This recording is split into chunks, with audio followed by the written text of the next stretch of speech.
नमस्ते किसान साथियों, जहर मुक्त खेती में आप सभी का स्वागत है। मैं तोरन दास साहू। इस समय जैविक खेती के संबंध में अक्सर चर्चा हो रहा है। वास्तव में जैविक खेती क्या है, इसके बारे में चर्चा करें। साथियों, जैविक खेती के लिए स्वयं का बीज, स्वयं का जैविक खाद। जैविक खेती में गोबर की खाद की बहुत बड़ी भूमिका है। इसके उपयोग से मिट्टी में पोषक तत्वों की पूर्ति होता है, मिट्टी उपजाऊ बनती है, केचुआ की मात्रा बढ़ता है, मिट्टी का पाचन तंत्र सुधरता है, जिससे मिट्टी स्वयं भोजन बनाता है और पौधों को पोषण प्रदान करता है। जैसे ही फसल लगता है, खेतों में सबसे पहले मृदा जनित बीमारी दिखाई देता है, जैसे जड़ों का गलना। ये इस तरह जीवामृत या पंचामृत, इसको पानी के साथ बहाने से जड़ गलन की समस्या, फंगस की समस्या, पीलेपन की समस्या खत्म हो जाता है। धान का फसल जैसे ही और कुछ बड़ा होता है, सफ़ेद तितली, तना छेदक, पत्ता लपेटक आदि कीट लगने का खतरा रहता है और उसके लिए ये गौमूत्र से बने हुए जैविक कीटनाशक का स्प्रे बहुत ही लाभप्रद है। इससे पौधों में रोग प्रतिरोधक क्षमता बढ़ता है। जब आप जिस समय रासायनिक कीटनाशक का उपयोग करते रहे होंगे या करते रहते हैं, उस समय इस तरह के जैविक कीटनाशक का छिड़काव करने से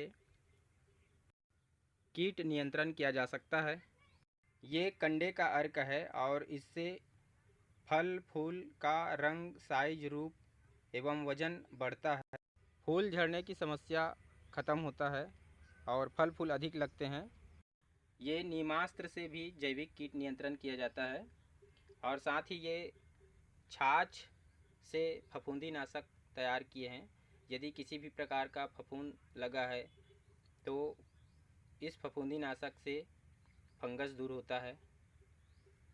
धान में गर्भावस्था के समय या बाल निकलने के समय खेतों में माहू कीट दिखाई देता है धान की फसल में, और उसके लिए 5 पत्ते अथवा 10 पत्तों का अर्क बहुत ही लाभप्रद रहता है। तो इस तरह आप शुरू से अंत तक अपने धान का फसल या सब्जी का फसल में जैविक तरल खाद, जैविक कीटनाशक, जैविक फफूंदनाशक, जैविक ह्यूमिक एसिड कंडे के अर्क से और 10 पर्णी अर्क से माहू कीट नियंत्रण, अग्नि अस्त्र से माहू कीट नियंत्रण,